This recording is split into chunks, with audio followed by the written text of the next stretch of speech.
नमस्कार, मैं हूं आपके साथ चित्राज सिंह और आप देख रहे हैं केकेडी न्यूज। वक्त हो चला है रिपोर्टर्स बुलेटिन का। महू में मंगलवार को अखिल भारतीय कांग्रेस कमेटी के स्थापना दिवस के मौके पर कांग्रेस कार्यालय में ध्वजारोहण किया गया, जिसमें कांग्रेस के वरिष्ठ नेता और कार्यकर्ता प्रमुख रूप से मौजूद थे। बता दें कि इस अवसर पर कांग्रेस के वरिष्ठ नेताओं का शॉल और श्रीफल से सम्मान किया गया। इस अवसर पर पूर्व विधायक अंतर सिंह दरबार, योगेश यादव, सदाशिव यादव, निशांत सिंह चौहान और ब्लॉक कांग्रेस अध्यक्ष हुकुम सिंह सहित सभी लोग कांग्रेस के 187वें स्थापना दिवस के अवसर पर उपस्थित रहे।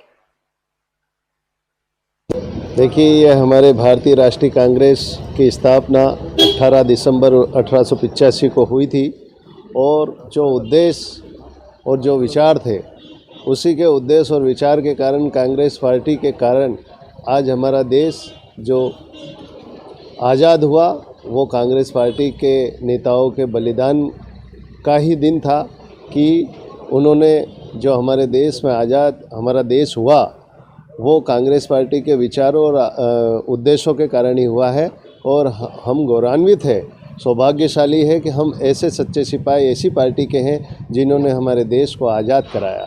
और आज जो सांप्रदायिक ताकतें हैं, जो देश को बांटना चाहती है, धर्म को बांटना चाहती है, और हमारी जो कांग्रेस पार्टी के विचार हैं, वो हम सबको एकता के साथ जोड़ने के जो उद्देश्य हैं, उसको आज हमने शपथ के माध्यम से लिया भी है कि हम ये जो सांप्रदायिक ताकतें हैं, इनको ज़ोर शोर से लड़ेंगे और पुनः हमारी कांग्रेस की सरकार, हम जो चंद गद्दारों के कारण लोकतंत्र की हत्या हुई है, उसका बदला 2023 और 24 में लेंगे। ये हमने प्रण लिया।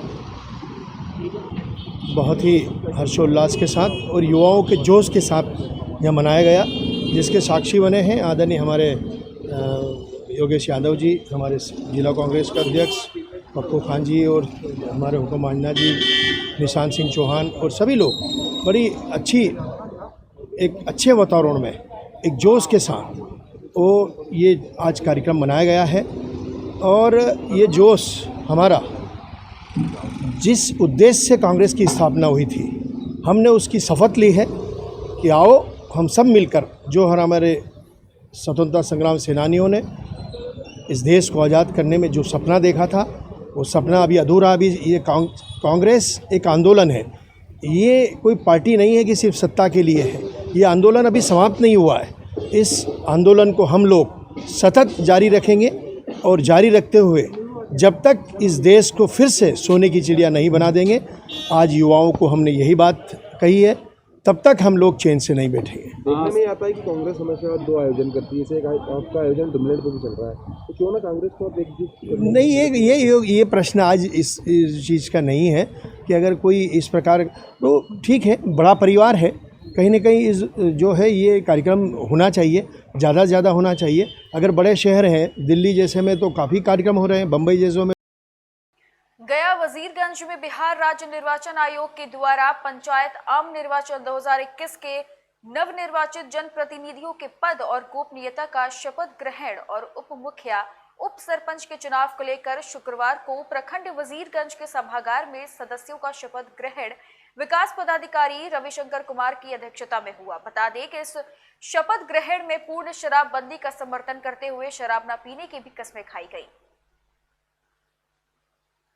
कुमारी है, केनार पहाड़पुर पंचायत से उप मुखिया हैं। तो आपको शपथ ग्रहण में क्या बताया गया? विकास करेंगे।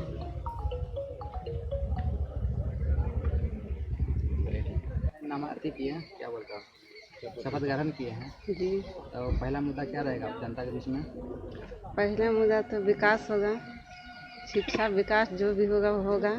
और सबसे पहले तो कार्य पंचायत के जनता से प्रणाम करती हूँ और विकास के ओर आगे बढ़ेंगे। आपका नाम क्या हुआ? रेखा देवी। आपका पति का नाम? जय राजवंशी। अंदर में क्या क्या आपको मतलब बताया गया है? शपथ लिया गया है शराबबंदी के लिए भी। ऐसा तो शराबबंदी हमारा गांव पंचायत में नहीं है, कार्य पंचायत में होगा। मैं सुबोध भगत। कौन से पद से हैं? उप मुखिया के पद से हूँ। अभी जनता ने हमें स्वीकारे हैं और जो भी काम करेंगे सबका एक साथ लेकर। आपको क्या क्या बताया गया? जो भी शराब बंद करेंगे हम, सबसे फर्स्ट मुद्दा है मेरा। जो भी अपना वार्ड में, अपना पंचायत में, कौन सा पंचायत में? कारी पंचायत, महू के किशनगंज थाना क्षेत्र के एबी रोड पर लूट करने वाले 5 बदमाशों को पुलिस ने 24 घंटे के अंदर ही 1,52,000 कैश और एक बाइक के साथ गिरफ्तार कर लिया है। बता दें कि फरियादी अर्जुन द्वारा रिपोर्ट की गई थी जब वह अपना लोडिंग माल खाली करने के बाद दुकान से 1,52,000 रुपए लेकर जा रहा था। इसी दौरान बदमाशों ने उन्हें रोका और मारपीट कर उनसे रुपए छीनकर फरार हो गए। दिनांक 26 दिसंबर 2021 को एक व्यापारी अर्जुन वास्कले जो कि इंदौर का रहने वाला है, उसने थाना किशनगंज पर आकर रिपोर्ट किया था कि वो अपने ड्राइवर अंकित यादव के साथ एक लोडिंग वाहन में महू के एक व्यापारी को सामान डिलीवर करने आया था और सामान की डिलीवरी करने के बाद व्यापारी द्वारा 1,52,000 रुपये की राशि व्यापारी को दी गई थी अर्जुन वास्कले को। वो धनराशि लेकर अपने ड्राइवर अंकित यादव के साथ वापस 26 दिसंबर को ही 11:30-12 बजे की दरमियानी लौट रहा था इंदौर की ओर। इसी दौरान उसके साथ उमरिया टोल के आगे उनकी लोडिंग वाहन को रोका जाता है और 3 अज्ञात बाइक सवार थे, काले कलर की पल्सर लेकर वो आए थे। उन्होंने उनके साथ मारपीट की और मारपीट करने के बाद 1,52,000 रुपये की जो राशि वो लेकर जा रहे थे उसे लूट लिया। जब ये रिपोर्ट थाना किशनगंज पर अर्जुन वास्कले के द्वारा की गई, उसके बाद एसडीओपी महू श्री विनोद शर्मा और टीआई किशनगंज के नेतृत्व में टीम गठित की गई। घटना की तस्दीक करने के लिए घटनास्थल पर टीम रवाना हुई। जो घटना का तरीका था, महू इंदौर रोड जो कि काफ़ी ट्रैफिक रहता है उस पर, और 11:30 बजे सुबह इस प्रकार की वारदात होना एक तरीके से संदेहास्पद प्रतीत हो रहा था।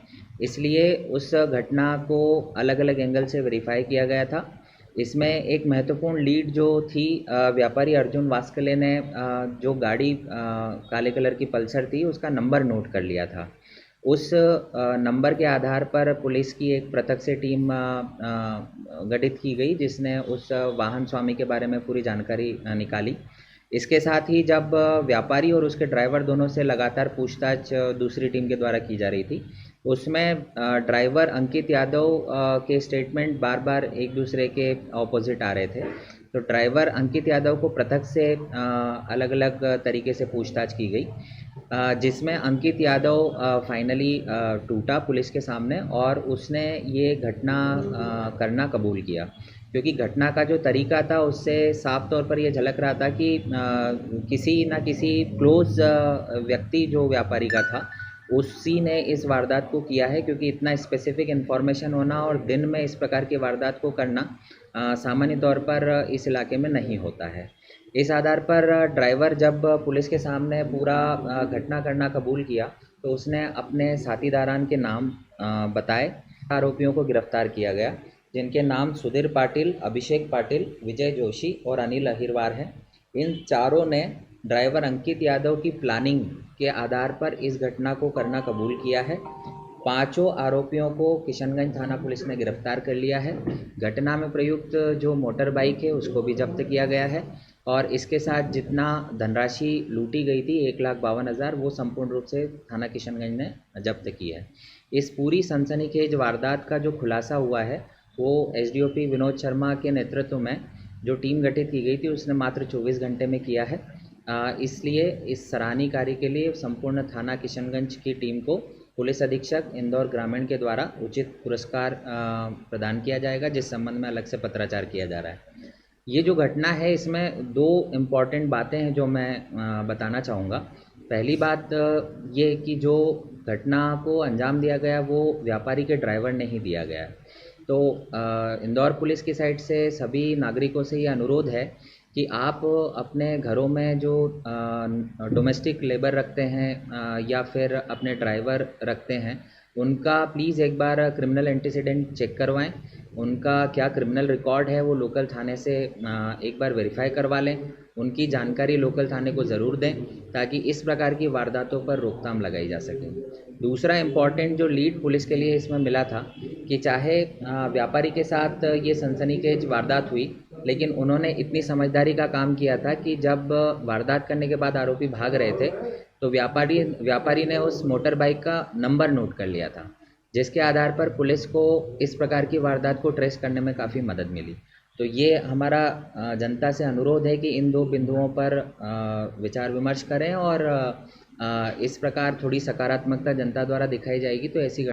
एक और जहां उत्तर प्रदेश के मुखिया योगी आदित्यनाथ गरीब और असहाय लोगों को सहारा देकर भरण पोषण की बात करते हैं, तो वहीं दूसरी तरफ बुंदेलखंड के जनपद बांदा में मजदूरों से काम करा मेहनताना के नाम पर उन्हें ठेंगा दिखाया जा रहा है। ऐसा ही एक मामला बुंदेलखंड से सामने आ रहा है, जहां मवई निवासी रामकिशोर अपनी गरीबी से तंग आकर पेट पालने के लिए ठेकेदारी का सहारा ले रहे हैं और अपने कुछ मजदूर इकट्ठा कर मकान बनाने का काम लेना शुरू कर दिए हैं।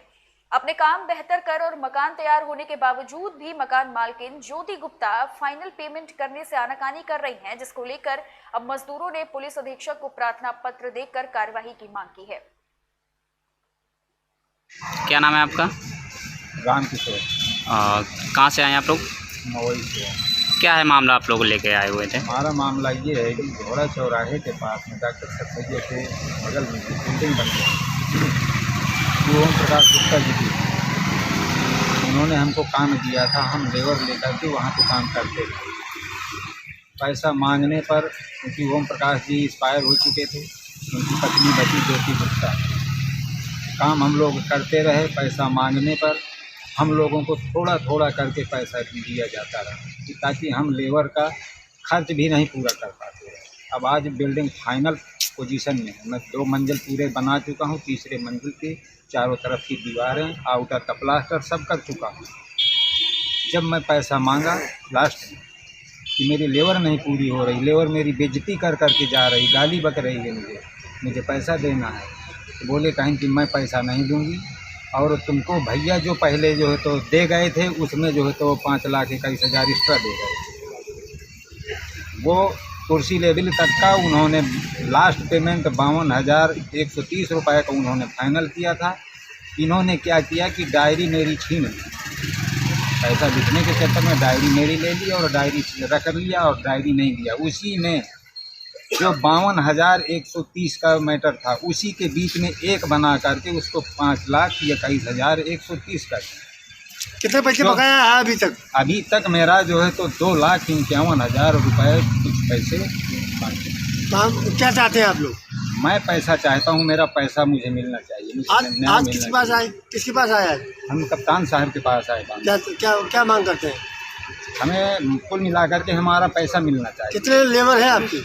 लेबर हमारे पास कम से कम नहीं तो 15-20 लेबर है। 15-20 लेबर को पैसा बकाया है अभी आप लोग? अभी आप लोग अंदर गए थे, मुलाकात हुई? हाँ, मुलाकात हुई है। क्या आश्वासन दिया है? सर जी ने यही कहा कि जो है तो हम ठीक है, चौकी इंचार्ज को जो है तो अवगत करवाते हैं, जैसा होगा। उन्नाव के आसीवन क्षेत्र में लखनऊ बांगरमऊ मार्ग पर साइकिल से कोचिंग पढ़ने जा रही 2 छात्राओं को तेज रफ्तार बेकाबू कंटेनर ने जोरदार टक्कर मार दी, जिसमें एक छात्रा की घटनास्थल पर ही दर्दनाक मौत हो गई, जबकि दूसरी गंभीर रूप से घायल हो गई। बता दें कि जिसके बाद गुस्साए परिजनों ने ग्रामीणों के साथ मिलकर लखनऊ बांगरमऊ मार्ग पर शव रखकर जाम लगाया। जैसे ही जाम की सूचना तहसीलदार को मिली तो उन्होंने मौके पर पहुंचकर परिजनों को आश्वासन देते हुए लगभग 1 घंटे से लगे जाम को खुलवाया। तब जाकर पुलिस ने शव को कब्जे में लेकर पोस्टमार्टम के लिए भेजा। आज सुबह लगभग 9:10 पे हमारे पास एक लेडी आई, बच्ची थी जो कि कोचिंग जा रही थी, जैसा कि उसके परिजनों ने बताया, साइकिल से। तो उसको किसी डंपर ट्रक ने जो है चोट मारी और उसकी ऑन द स्पॉट डेथ हो गई। उसके बाद वो यहाँ पे लेके आए तो देखा गया तो उसमें जो है कोई भी साइंस ऑफ लाइफ यानी कि जीवन के कोई भी साइंस नहीं थे। उसको ब्रॉड डेड डिक्लेयर करके को सूचना दे दी गई और पुलिस ने पंचनामा करते हुए बॉडी को पोस्टमार्टम के लिए उन्नाव भेज दिया है। हाँ, दूसरी बच्ची अवंतिका थी जो कि उसके साथ जा रही थी, लेकिन उसको कोई भी दिक्कत नहीं हुई है, लेकिन वो क्योंकि उसके सामने मार्ग दुर्घटना हुई है जिसमें उसकी दोस्त की डेथ हुई है, तो वो थोड़ा सा साइकोलॉजिकली दिक्कत थोड़ी सी आई थी, तो उसको प्राथमिक। बांदा में अवैध मादक पदार्थ की तस्करी की लगातार मिल रही सूचनाओं को ध्यान में रखते हुए पुलिस अधीक्षक द्वारा इन मादक पदार्थ की बिक्री और खरीद फरोख्त करने वाले व्यक्तियों के खिलाफ कार्रवाई करने निर्देश दिए गए हैं। बता दें कि आरटीओ ऑफिस के पीछे उड़ीसा से अवैध गांजा ट्रक से लाकर बुलेरो जाइलू में रखकर सप्लाई के लिए ले जाया जा रहा था। जैसे ही इस खबर की सूचना पुलिस को मिली तो उस पर तुरंत ही संज्ञान लेते हुए एसओजी प्रभारी तथा चौकी प्रभारी मंडी समिति थाना कोतवाली नगर द्वारा 7 अभियुक्तों को गिरफ्तार कर उनको जेल भेजने की कार्रवाई की गई। हम लोग को लगातार ये इनपुट मिल रहे थे कि जनपद में दूसरे प्रदेशों से अवैध जो है ड्रग्स, खासकर जो गांजे का काम हो रहा है, यहाँ पे लोग सप्लाई कर रहे हैं उसको और बड़े मात्रा में इसकी खपत हो रही है। तो इस चीज़ को ख़त्म करने के लिए एक अभियान के तौर पर हम लोगों ने ऑपरेशन ऑल क्लियर चलाया है। वो ऑपरेशन लगातार चल रहा है। उसी ऑपरेशन के क्रम में एक बड़ी सफलता आज बांदा पुलिस को मिली है, जिसमें कि 200 किलो गांजा उसकी खेप पकड़ी गई है और उसकी लगभग जो इंटरनेशनल वैल्यू है 20 लाख रुपए के आसपास है। और ये खेप उड़ीसा से वाया छत्तीसगढ़ एमपी होते हुए बांदा आ रही थी और उसके बाद ये लोकल तरीके से डिस्ट्रीब्यूट होती है। तो इसमें जो मेन व्यक्ति हैं संगम साहू, इनको और इनके साथियों को पकड़ा गया है। इसमें एक ट्रक, एक बोलेरो और एक जाइलो, ये 3 चीज़ें पकड़ी गई हैं, जिसमें से कि लोगों का मूवमेंट और उस ट्रक में इस माल का मूवमेंट हो रहा था। तो ये बड़ी सफलता है। इन लोगों को से इंट्रोगेशन के दौरान और भी कई लोगों के नाम आए हैं। तो एक लिस्ट तैयार की गई है कि जनपद में जो मेन हैंडलर्स हैं इस चीज़ के, उन सभी लोग की एक सूची बना ली गई है और उन पर एक सिस्टमेटिक कार्रवाई की जा रही है। जैसे कि उन पर हिस्ट्री शीट खोली जाएगी, गैंगस्टर के एक्ट के तहत कार्रवाई की जाएगी, उनकी जो इलीगल संपत्तियां हैं उसको पता करके उनकी जब्तीकरण की कार्रवाई होगी। तो एक फुल फ्लेजेड अभियान के रूप में ये चीज़ की जा रही है। तो एक एसओजी की टीम को और पूरे जनपद बांदा पुलिस को एक बड़ी सफलता इसमें मिली है और आगे भी इस चीज़ को हम लोग जारी रखेंगे। सर, कुल कितने अभियुक्त पकड़े गए इसमें? 7 अभियुक्त हैं इसमें और उसके साथ जो संबंधित माल है 200 किलो गांजा है और गांजा है। ये सर मुख्य अभियुक्त पकड़ लिया गया कि अभी बाकी? मुख्य अभियुक्त पकड़ लिया गया है इसमें और सबसे बड़ी बात है काफ़ी दिनों से ये पुलिस की निगाह से बचता रहा है और ये बताते हैं कि महीने में 2-3 बार इनकी खेप आ जाती है, लेकिन कभी भी ये पुलिस को उसमें रिकॉर्ड्स में ये आ नहीं पाते, ये बच जाते हैं। पहली बार ये रडार में आए हैं और इनसे बातचीत करने के बाद और भी कई लोगों के नाम इसमें आए हैं, उसको भी हम लोग डेवलप करेंगे। और इसमें एक महत्वपूर्ण चीज़ ये भी आ रही थी कि ये लोग इस चीज़ को पिछले पंचायत चुनाव में भी इसका इस्तेमाल इन लोगों ने किया था, तो आगामी जो इलेक्शंस आने वाले हैं उसके दृष्टिगत भी ये बड़ी सफलता मानी जा रही है।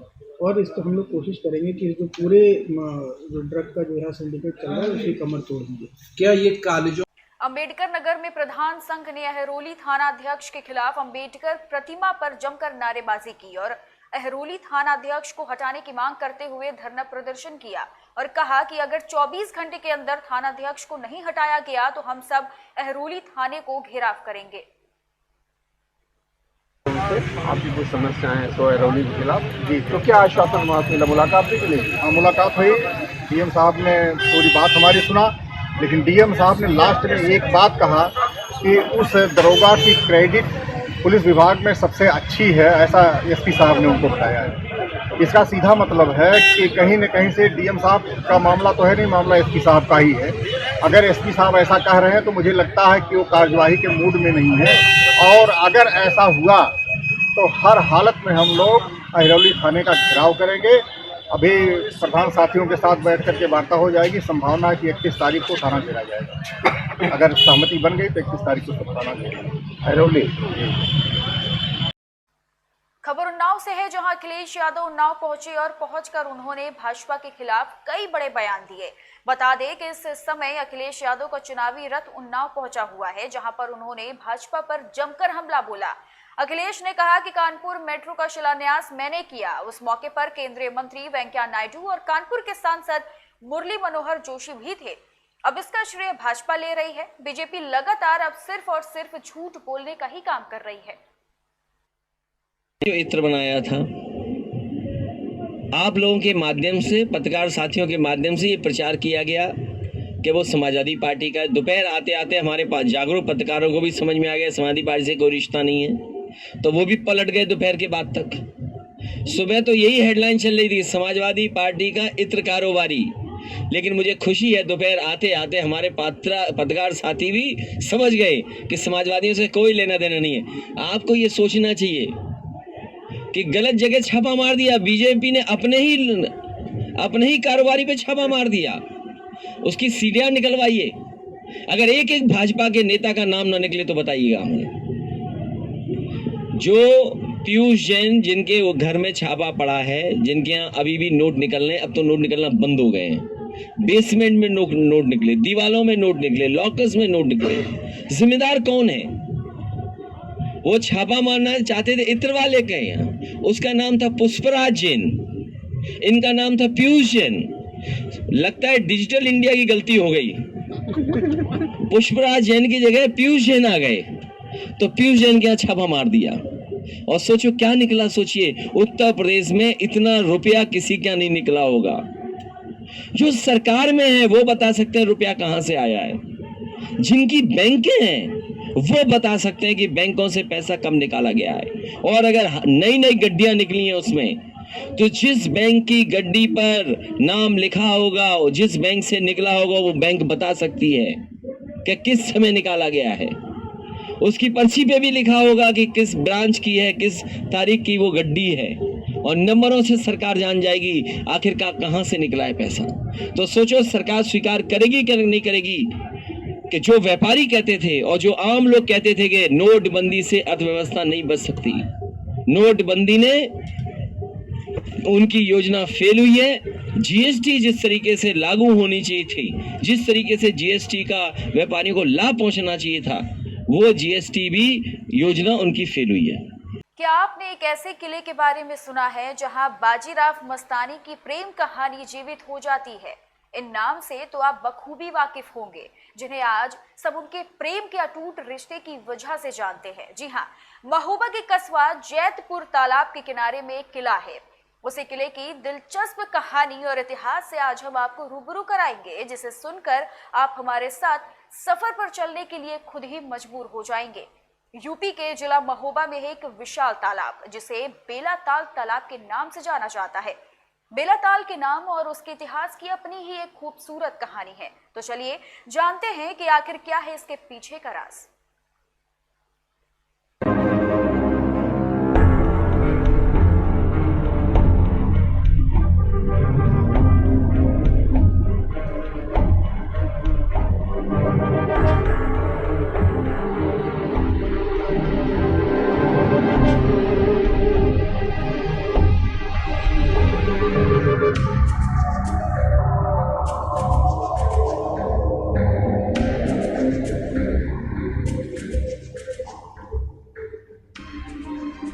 बेलाताल जो यूपी के जिला महोबा में है, यहाँ रहने वाले लोगों का कहना है कि ये तालाब 17वें चंदेल राजा मदन वर्मन के छोटे भाई बल वर्मन ने बनवाया था।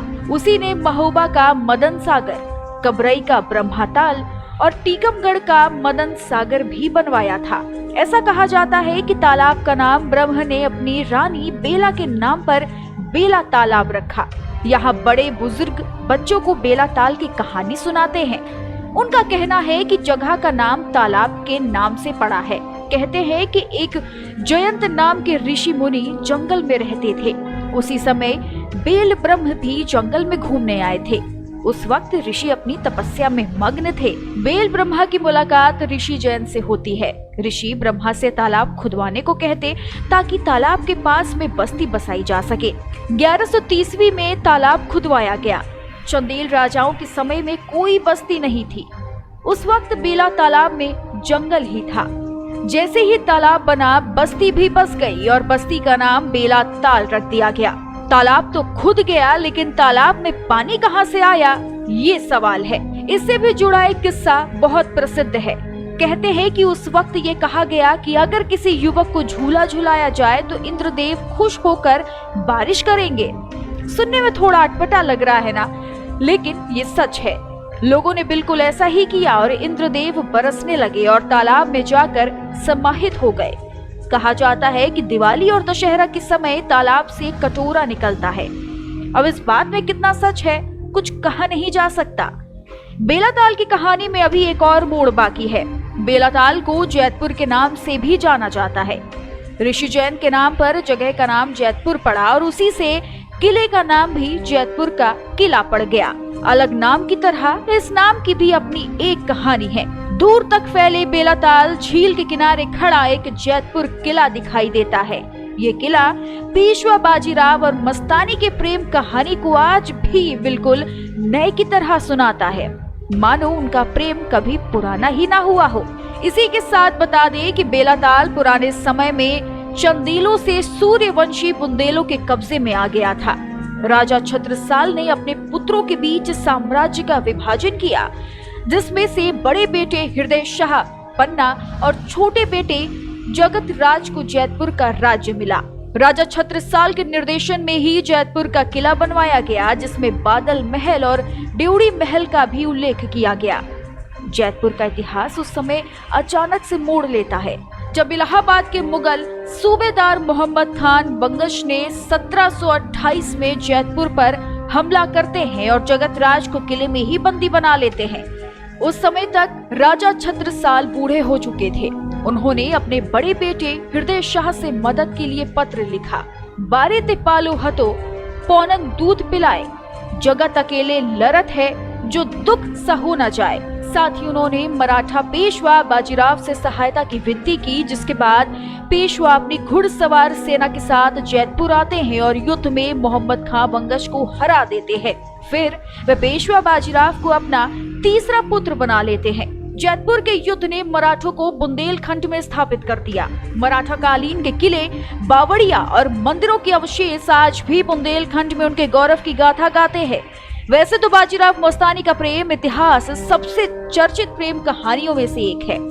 पेशवा ने शादीशुदा होते हुए भी मस्तानी से विवाह किया था, लेकिन अपनी दूसरी पत्नियों से ज्यादा वह मस्तानी से प्रेम करते थे और मस्तानी के लिए अलग से एक महल भी बनवाया था। कहा जाता है कि मस्तानी के रहते हुए बाजीराव बहुत मदिरा का सेवन करते थे। बहुत ही विचित्र है यहाँ की कहानी, जहाँ आज भी बाजीराव मस्तानी का प्रेम मानो साफ साफ दिखाई देता हो। वही अनुभूति, वही जंग, मानो सब आज ही हुआ हो।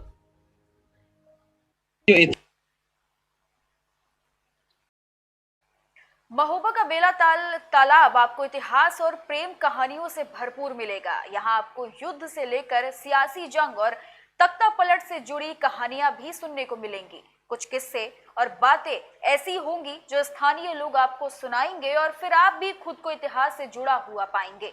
रोमांच से भरी इस जगह आइए और खुद महसूस करिए यहाँ की प्रेम कहानी की गाथा, जो यहाँ खड़ा जैतपुर का किला बरसों से सुना रहा है। इन्हीं खबरों के साथ इस बुलेटिन में फिलहाल इतना ही। आगे की तमाम खबरों को देखने के लिए आप बने रहिए केकेडी न्यूज के साथ।